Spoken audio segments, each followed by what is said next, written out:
அஸ்ஸலாமு அலைக்கும் வரஹ்மத்துல்லாஹி வபரகாத்துஹு.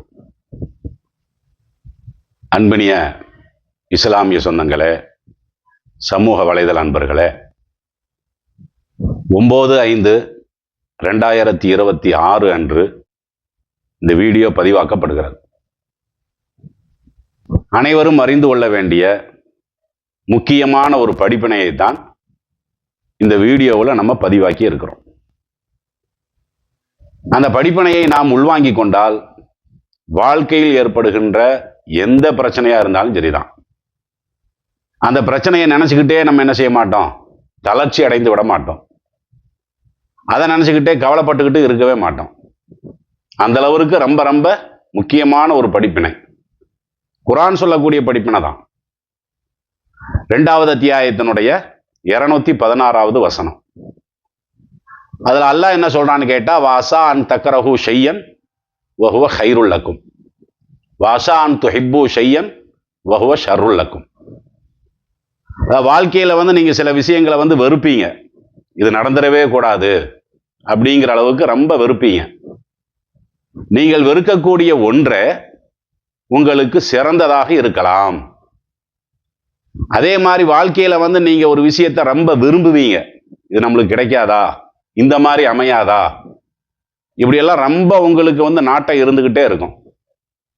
ஆனால் அந்த நாட்டம் உங்களுக்கே தீங்காகவும் அமைந்து விடக்கூடும் அப்படிங்கிற ஒரு கருத்தை அல்லாஹ் என்ன செய்யறான், திருமறை குர்ஆன்ல சொல்றான். அதை சொல்லிட்டு சொல்றான், வல்லாஹு யஅலமு வஅன்தும் லா தஅலமூன். இதை நான் ஏன் சொல்ல வரேன்னு கேட்டா, நான் எல்லாத்தையும் நான் அறிந்தவன். இறைவன் எல்லாத்தையும் அறிஞ்சவன் தானே. மனுஷனுக்கு எல்லாமே தெரியுமானா தெரியாது. அந்தந்த சந்தர்ப்பத்தில் அவனுடைய சிந்தனை என்ன சொல்லுதோ அதை சரிங்கிறதான் மனிதனுடைய பகுத்தறிவு. அதுக்கு தான் இறைவன் என்ன சொல்றான், நீங்க சில விஷயங்களை வெறுப்பீங்க. நீங்க வெறுக்கக்கூடிய விஷயமே உங்களுக்கு நல்லதா இருக்கலாம், அது நடக்கும் போது உங்களுக்கு வெறுப்பா இருக்கும். ஆனால் அது நடந்ததுக்கு அப்புறம் உங்களுக்கு அதனால ஏற்படக்கூடிய நன்மைகள் ரொம்ப ரொம்ப அதிகமா இருக்கும். சில விஷயங்களை நீங்க விரும்பி இருப்பீங்க, உடனே நடக்கணுங்கிற மாதிரி எல்லாம் என்ன செஞ்சிருப்பீங்க, ஆசை வச்சிருப்பீங்க. நீங்க நினைக்கிற மாதிரி அது நடந்து இருக்கும், கடைசியில வருத்தப்படுவீங்க. என்னடா இது, நம்ம இதுக்கு ஆசைப்பட்டு பேராவல் பட்டு போனோமே, கடைசியில நிலைமை இப்படி ஆயிப்போச்சே. இப்படியெல்லாம் நம்ம வாழ்க்கையில பார்க்குறோமா இல்லையா? எதுக்காக வேண்டி இறைவன் இதை சொல்ல வரான்னு கேட்டா, பொதுவா மனிதனுடைய தன்மைங்கிறத இதுதான். மனிதனுடைய தன்மை என்னன்னு கேட்டா, அவன் எதை விரும்புறானோ அது உடனடியா கிடைக்கணும் அப்படிங்கிற ஒரு எண்ணம். அவன் விரும்புறத கிடைச்சாதான் அவனுக்கு சந்தோஷம் இருக்கும் அப்படிங்கிற மாதிரியான ஒரு எண்ணம் மனுஷன்ட்ட இருக்கிறது. அவன் விரும்புறது கிடைக்கலன்னு வைங்களேன், ரொம்ப கை சேதப்பட்டுக்கிட்டே இருப்பான். அழுது உழம்பக்கூடிய ஆட்களை எல்லாம் நீங்க பார்க்கத்தானே செய்றீங்க. இது மனிதனுடைய தன்மை. அதே நேரம் அவன் விரும்பக்கூடிய ஒரு விஷயம் இருக்கு பார்த்தீங்களா, அது உண்மையிலேயே கெட்டதா இருக்கலாம், ஆனா அது அவனுக்கு நல்லதா தோணும். அவன் உயர்வான ஒரு நிலையில அவன் விரும்பக்கூடிய காரியத்தை நினைச்சிருப்பான். அதை நம்ம பகுத்தறிவு ரீதியா யோசிச்சு பார்த்தீங்கன்னா, ஒரு மட்டமான பொருளை தான் அவன் அதிகமான அளவுக்கு என்ன செஞ்சிருப்பான, விரும்பி இருப்பான். பெருசா வேணாம். நம்ம வீட்டில் குழந்தைகள் இருக்கிறாங்கல்ல, இப்ப நீங்க போய் உங்களுடைய குழந்தைகளுடைய கையில 5 ஏக்கர் இடத்தினுடைய பத்திரத்தை கொண்டு போய் கொடுங்க, அவங்களுக்கு அது சந்தோஷமா இருக்குமா? உங்க வீட்டு பத்திரத்தை கொண்டு வந்து எங்கிட்ட கொடுத்தீங்கன்னா எனக்கு சந்தோஷமா இருக்கும்ல. அதே நேரம் உங்களுடைய குழந்தைகிட்ட போய் நீங்க லாக்கர்ல ஒரு 100 பவுன் 200 பவுன் வச்சிருப்பீங்க, இதை நீ வச்சுக்க அப்படின்னு சொன்னா அதனால அவங்களுக்கு மகிழ்வெல்லாம் இருக்காது. அதே நேரம் அவர்களுடைய மகிழ்வெல்லாம் பார்த்தீங்கன்னா, எனக்கு அந்த பொம்மையை வாங்கி கொடுப்பாங்க. நீங்க பத்திரத்தையும் நீட்டி ஒரு பொம்மை, ஒரு 10 ரூபா பொம்மையும் நீட்டினீங்கன்னா அவங்க எதை தான் வாங்குவாங்கன்னா அந்த பொம்மையை தான் வாங்குவாங்க. உண்மையில அந்த பத்திரத்தினுடைய சொத்து தானே பெரிய சொத்துங்கிறது, அதான விலை உள்ளது. ஆனா அந்த நேரத்தில் அந்த குழந்தைகளுக்கு அது விளங்குமானா விளங்காது. இப்படி நம்ம வீட்டுக்குள்ளேயே பார்க்கத்தானே செய்யறோம். எனக்கு மொபைல் தான் வேணும், ஸ்கூட்டர்லாம் வேணாம். அட ஸ்கூட்டருங்கிறது பல பக்கம் போகலாமே, அதெல்லாம் அவங்களுக்கு சிந்தனை வராது. எனக்கு தங்கமெல்லாம் வேணாம், எனக்கு அந்த ட்ரெஸ் எல்லாம் வேணாம், எனக்கு மொபைல் வேணும்.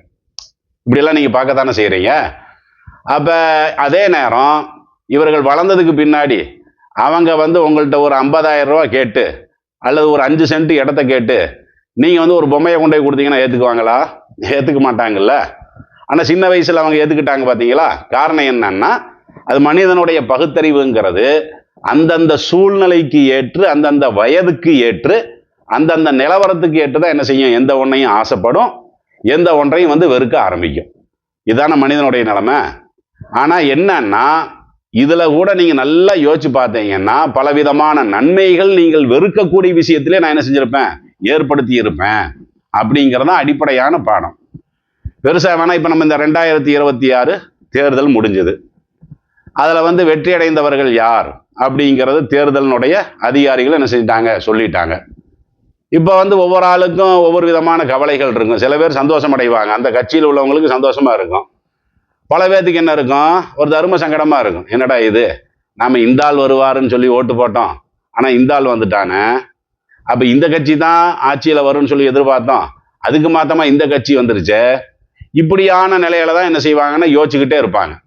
ஒரு முஸ்லிமை பொறுத்த வரைக்கும் இதுக்கெல்லாம் வந்து நம்ம யோசிக்க வேண்டிய அவசியமே கிடையாது. சொல்ல போனா இப்ப இந்த தொங்கு சபைன்னு சொல்றாங்க பாத்தீங்களா, அந்த மாதிரியான நிலை தானே இன்னைக்கு 2026 ஏற்பட்டிருக்கிறது.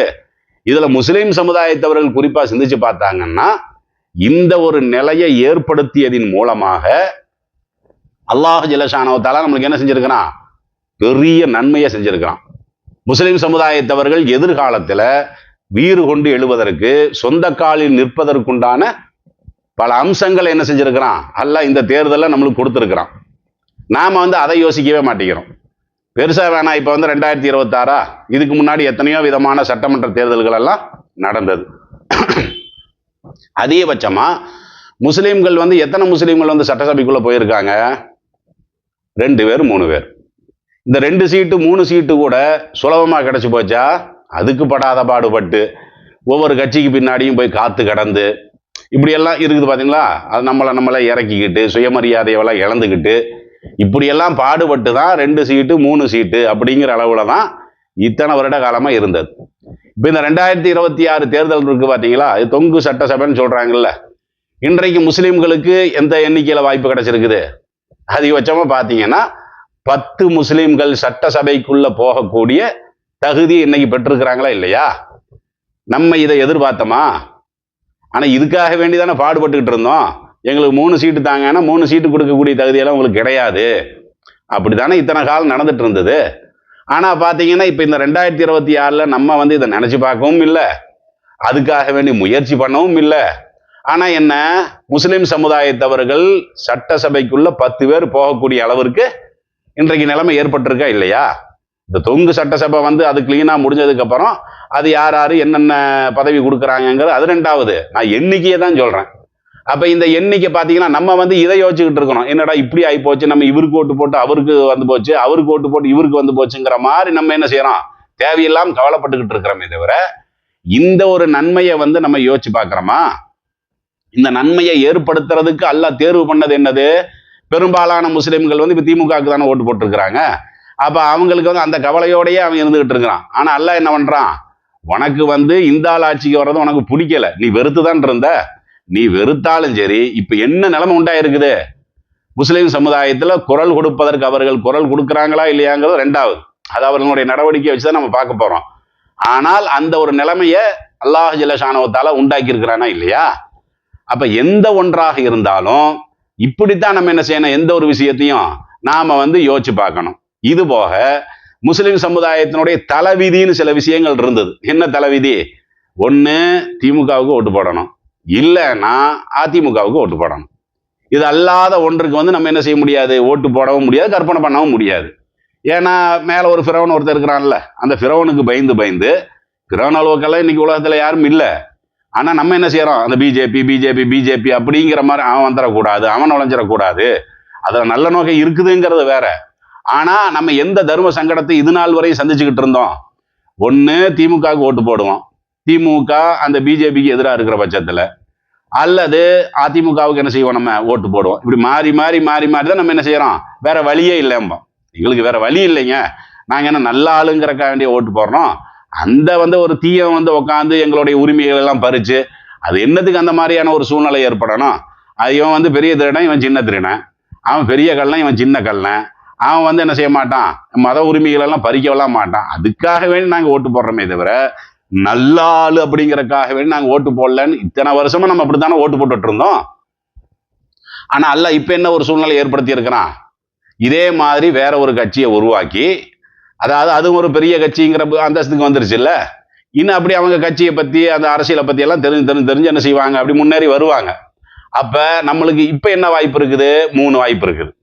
அதாவது இதுவரையும் பிஜேபிக்கு அங்கீகாரம் கொடுத்த நிலையில இந்த தாவேகா கட்சி என்ன செய்யல, இதுவரை அந்த ஆள் பேசவும் இல்லை. அந்த ஆள் ஒண்ணுமே பேசுறது இருக்குமா சொல்ல போனா.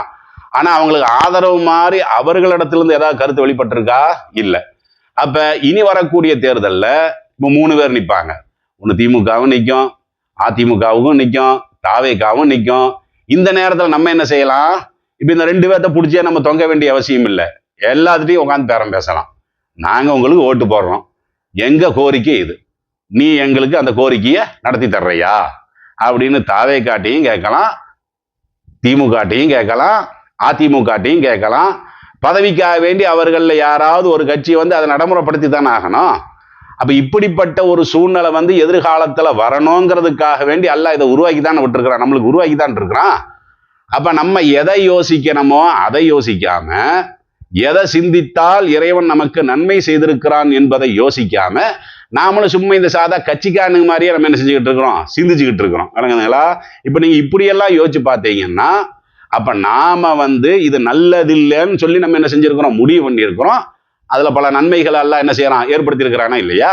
இப்ப அந்த திருமறை குர்ஆனுடைய வசனத்தை இப்ப நீங்க படிச்சு பாருங்க. 2வது அத்தியாயத்தினுடைய 216வது வசனம். எப்படி? வசான் தக்ரஹு ஷையன் வஹுவ கைருல் லக்கும்.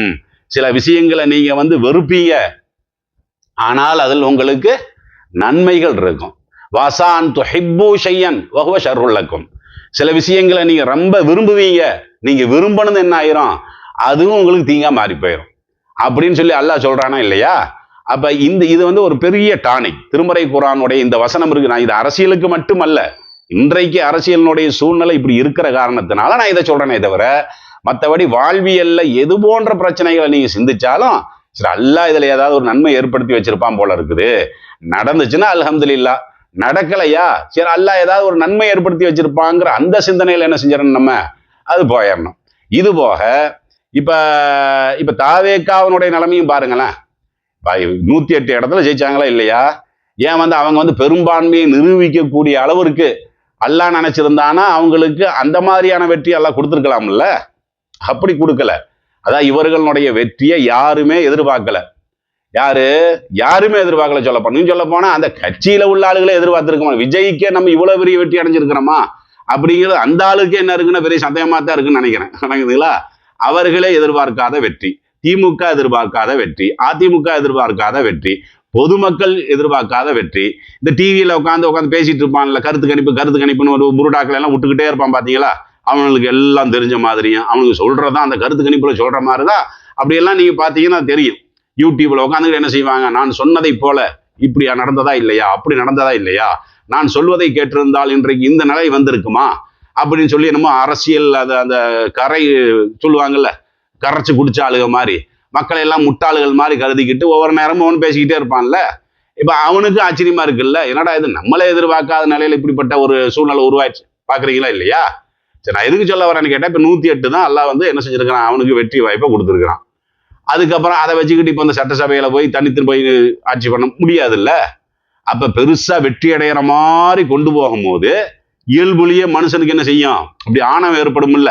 இன்னும் சொல்ல போனா அந்த தாவேகாவுக்கு பின்னாடி இருக்கக்கூடிய மக்களை பொறுத்த வரைக்கும் அவங்களுக்கு அரசியல்னா என்னன்னு தெரியவா செய்யுது? அப்படி ஒண்ணும் இல்லையில. அந்த மாதிரியான நிலையில தானே அந்த மக்கள், பெரும்பாலான மக்களை நம்ம அப்படித்தானே பார்த்துருக்கிறோம். இப்ப இன்னைக்கு கூட என்ன சொல்றாங்க, சில பேர் அழுது புலம்பக்கூடிய காட்சியெல்லாம் பாக்குறீங்கல்ல, முகநூல் வலைதளத்துல எல்லாம் நம்ம பாக்குறோம்ல, நாங்க தானே வெற்றி அடைஞ்சோம், ஏன் எங்களுக்கு முதல் ஒரு பதவியை கொடுக்காம ஏன் சூழ்ச்சி பண்ணிட்டு இருக்கிறீங்க? அப்ப இப்படி எல்லாம் புலம்பக்கூடிய காட்சி. அரசியல்னா என்னன்னு தெரியல. அவங்களுக்கு என்ன விசிலு, அவங்களுக்கு தெரிஞ்சது விஜய் அவர் அதை செய்வார் இதை செய்வார், இந்த படத்துல பார்த்து பார்த்து பார்த்து பார்த்து அந்த ஒரு நம்பிக்கையில போட்டு, சரி இப்ப இப்ப ரசிகர்கள் தான் அந்த ஆளுக்கு ஓட்டு போட்டாங்கன்னு இல்ல, ரசிகர் அல்லாத மக்கள் ஓட்டுகள்ல என்ன செஞ்சிருக்கிறாங்க, பொதுமக்கள் போட்டிருக்கிறாங்க. ஆனா என்ன எதிர்பார்த்தாங்க, நாளைக்கு போய் நம்ம அண்ணன் என்ன செஞ்சிருவாரு, அந்த இடத்துல உட்காந்துருவாரு, அப்படிதான் நினைச்சாங்க. ஆனா அல்லாஹ் அதுலயும் ஒரு கிடுக்கு பிடி வச்சுட்டான் பாத்தீங்களா. ஒரேடியா விட்டா தலக்கணம் ஏறிடும். இவங்களுக்கு தனி பெரும்பான்மையோட இவர்களுக்கு இந்த வெற்றி கிடைச்சிருந்துன்னு வைங்களேன், தமிழ்நாடாவே இருக்காது. ஏன்னா அவர்கள் செய்யக்கூடிய வேலைகளை எல்லாம் நம்ம பார்த்தோம்ல. அதுக்காக வேண்டி வெற்றி அடைகிற மாதிரி அப்படி மேல தூக்கிட்டு அங்க ஒரு சுருக்கம் ஒண்ணு போட்டு விட்டான். இதுல இருந்து நீ முதல்ல என்ன செய்ய, விலகு அப்ப நீ யாரை எதிர்த்தையோ, எந்த கூட்டணியை நீ எதிர்த்தையோ அந்த கூட்டணியிட்டே போய் ஆதரவு தேடுற அளவுக்கு அல்லாஹ் வந்து உண்டாக்கிட்டானா இல்லையா? இப்ப எப்படி இருந்தாலும் இப்ப அவங்க ஆதரவு கொடுத்தா ஆகணும். இப்ப என்ன தனித்து வந்திருந்தாங்கன்னா அவங்க நினைச்சதெல்லாம் பண்ணியிருக்கலாம். இப்ப என்னாச்சு? இப்ப எப்படியும் கூட்டணி தானே, 10 பேர் 12 பேர் இவர்கள் அல்லாத கட்சியில போய் அவங்களுக்கு வந்து ஆதரவு கொடுக்கும் போது நிபந்தனை ஆதரவு, நிபந்தனையற்ற ஆதரவு இப்படி எல்லாம் சொல்றாங்கல்ல. அப்ப எந்த ஒன்னையும் அவங்களுக்கு இப்ப சுயமா நிறைவேற்ற முடியுமானா முடியாது. ஏன்னா இவர்கள் கேட்பாங்கல்ல, அவர் ஒரு சட்டத்தை கொண்டு வரும்போது அவங்க என்ன செய்வாங்க, இதெல்லாம் நாங்க அங்கீகரிக்க மாட்டோம்பாங்க. அப்போ ஒரு தடுமாற்றம் ஏற்படுது பாத்தீங்களா? அதாவது பதவியும் கொடுத்து பதவியினுடைய சோதனையை வந்து பதவி ஏற்கிறதுக்கு முன்னாடி இறைவன் செஞ்சுட்டான். அல்லாஹ் வந்து அந்த தாவேகா தலைவர் இருக்கிறாருல்ல, அந்த விஜய்க்கு வந்து அந்த கட்சிக்கே வந்து அல்லாஹ் கொடுத்துருக்கிறானா இல்லையா? அப்ப இதெல்லாம் வந்து நல்லது தானே. நீங்க சொல்ல போனா இதெல்லாம் வந்து நல்லது தானே. நாளைக்கு எந்த ஒரு சட்டத்தையும் வந்து அவர்கள் வந்து தனியாக கொண்டு வர முடியாதுல்ல. அப்ப இப்படியெல்லாம் நம்ம யோசிச்சு பார்க்கணுமே தவிர, நாமளும் வந்து கட்சிக்காரர்கள் மாதிரி என்ன செய்யக்கூடாது, இந்த பித்தெல்லாம் நம்மளுக்கு இருக்கக்கூடாது. நம்மளுக்கு வந்து திமுக பித்து இருக்கக்கூடாது, அதிமுக பித்து இருக்கக்கூடாது, தாவேகா பித்து இருக்கக்கூடாது. நம்மளை பொறுத்த வரைக்கும் அது என்ன அரசியலுங்கிறது உப்புக்கு சமமானது, அவ்வளவுதான். உப்பு இருக்கு பாத்தீங்களா? உப்பு குறைச்சி போட்டாலும் உடல் நலத்துக்கு கெடுதான். அதே மாதிரி உப்பை வந்து கூட்டி போட்டாலும் உடல் நலத்துக்கு கெடுதானே. அப்ப அரசியலுங்கிறது வந்து நம்மளுக்கு இந்த அளவுக்கு தான் இருக்கணும், வழங்குதுங்களா? சூழ்நிலைக்கு தகுந்த மாதிரி யாருக்கு நம்ம ஓட்டு போடணுமோ அவங்களுக்கு ஓட்டு போட்டு நம்ம போயிட்டே இருக்கணுமே தவிர, மற்றபடி அவங்களுக்கு அடிமைகளாகவெல்லாம் என்ன செய்ய வேண்டியதில்லை, நம்ம இருக்க வேண்டிய அவசியமும் கிடையாது. சொல்ல போனா சிறுபான்மை ஓட்டுகளுக்குத்தான் அவர்கள் அடிமை. எல்லாருமே என்ன செய்வாங்கன்னா திமுகவுக்கு முஸ்லிம்கள் அடிமை அப்படின்னு பேசிட்டு இருப்பாங்க. திமுகவுக்கு முஸ்லீம் அடிமை இல்லை, முஸ்லிம்களுடைய ஓட்டுக்கு தான் திமுக அடிமையாக என்ன செஞ்சது, இருந்துட்டு இருந்தது. அப்ப அந்த நிலையெல்லாம் வந்து இன்னைக்கு மாறி ஒரு தன்னிறைவோட சுயக்கால்ல நிற்கக்கூடிய ஒரு சூழ்நிலையை வந்து அல்லாஹ் ஜல்ல ஷானஹு தஆலா வந்து ஏற்படுத்தி இருக்கிறானா இல்லையா? அதனால இதெல்லாம் என்ன செய்ய வேண்டியதில்லை, நம்ம பெரிதாக நம்ம எடுத்துக்கொள்ள வேண்டிய அவசியம் கிடையாது. நாம் எதிர்பார்க்காத ஒரு விஷயம் நடந்தாலும் அதுலயும் அல்லாஹ் வந்து நன்மையை செய்வான் அப்படிங்கிறதுக்கு இது ஒரு மிகப்பெரிய சான்று. இந்த செய்தியை அறிந்தவர்கள் அறியாத மக்களுக்கு என்ன செய்யுங்க, எடுத்து சொல்லுங்க. அதே நேரம் இப்ப அந்த தாவேக்காவில் அவங்களுக்கே வந்து இப்பதான் அரசியல்னா என்னன்னு புரியுது. தாவேக்காவில் வந்து நிறைய பேர் அந்த ரசிகர்கள் இருந்தாங்களே, சினிமா ரசிகர்கள், அவங்க தான் அதிகமாக ஓட்டு போட்டிருக்காங்க. அவங்க என்ன நினைச்சாங்கன்னா, இந்த மாதிரி நம்ம தலைவர் வந்து நான் அதான் பண்ணிடுவார், இதான் கில்லி மாதிரி என்ன செய்வார் அடிச்சு அதை பண்ணிடுவார். இப்ப வந்து தலைவரே இப்ப சிக்கல்ல நிற்கும் போது இவனுக்கே இப்பதான் அரசியல்னா என்னன்னு புரியுது. அரசியல்னா இந்த அளவுக்கு வெற்றி அடைஞ்சிருக்கணும் போல் இருக்குது. என்னதான் இருந்தாலும் அவன் காலை பிடிச்சாதான் போய் பதவியே கிடைக்கும் போல இருக்குது. இந்த 4 பேர்த்தினுடைய ஆதரவு கிடைச்சாதான் பதவியே கிடைக்கும் போல இருக்குது. தலைவர் நினைச்சதெல்லாம் சாதிக்க முடியாது போல இருக்குது. யதார்த்தத்தை புரியுறான் பாத்தீங்களா? இப்படி பலவிதமான அறிவுரைகள் என்ன செய்யறான் அல்லாஹ் இது மாதிரியான சிக்கல்களின் மூலம் மனித சமுதாயத்திற்கு எடுத்து சொல்றான். குறிப்பாக இதை முஸ்லிம்கள் என்ன செய்யணும், இதை கவனத்தில் வைத்துக் கொள்ளுங்கள். இதை அறிந்தவர்கள் அறியாத மக்களுக்கு என்ன செய்யுங்க, இந்த செய்தியை எடுத்து சொல்லுங்க. அஸ்ஸலாமு அலைக்கும்.